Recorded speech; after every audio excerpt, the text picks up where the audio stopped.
రసం పొడి ఉలవలేసే చేసేసామంటే రుచి చాలా బాగుంటుంది. ఇలా 1 గ్లాసు ఉలవలు తీసుకున్నాను. మీడియం ఫ్లేమ్లో కొంచెం బాగా క్రిస్పీగా వేగేలాగా వేయించుకోవాలి. మనము ఎలా చూసుకోవాలంటే కొంచెం ఒకటి తీసుకొని నోట్లో పెట్టుకొని నమిలితే కొంచెం క్రిస్పీగా ఉంటాయి. పేపర్లో పోసి పెట్టుకోవాలి. అప్పుడే కింద తడి లేకుండా బాగా చల్లారిపోతాయి. కందిపప్పు వేసుకున్నాము. 1/4 కప్పు వేస్తున్నాను. 1/4 గ్లాస్ వచ్చి కందిపప్పు. సిమ్లో కొంచెం కలర్ వచ్చే వరకు వేయించుకోవాలి. అన్నీ ఒకే రంగులో వచ్చేలాగా వేయించుకుంటే సరిపోతుంది. ఇవి కూడా పక్కన న్యూస్ పేపర్లో పోసి పెట్టుకున్నాము.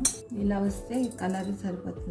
1 గ్లాసు ధనియాలు, దాంట్లో 1/4 గ్లాసు మిరియాలు, ఇవి అన్నీ కలిపే వేయించుకోవచ్చు. ఇవి సగం వేగిన తర్వాత 1/4 గ్లాసు జీలకర్ర, ఉలవ చారు తిన్నట్టుగానే ఉంటుంది. ఇలా వేయించుకుంటే చాలు. కలర్ మారిపోతే ధనియాలు క్రిస్పీగా వస్తే చాలు.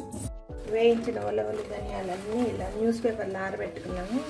ఇది మిక్సీ జార్లో వేసుకొని పౌడర్ చేసుకోవాలి. మిక్సీ చేసాము, మెత్తగా వచ్చింది బాగా. ఇలా చేసుకుంటే సరిపోతుంది సాఫ్ట్గా. చల్లారిన తర్వాత గాజు బాటిల్లో వేసి బాగా మూత పెట్టుకుంటే ఎన్ని రోజులైనా ఉంటుంది.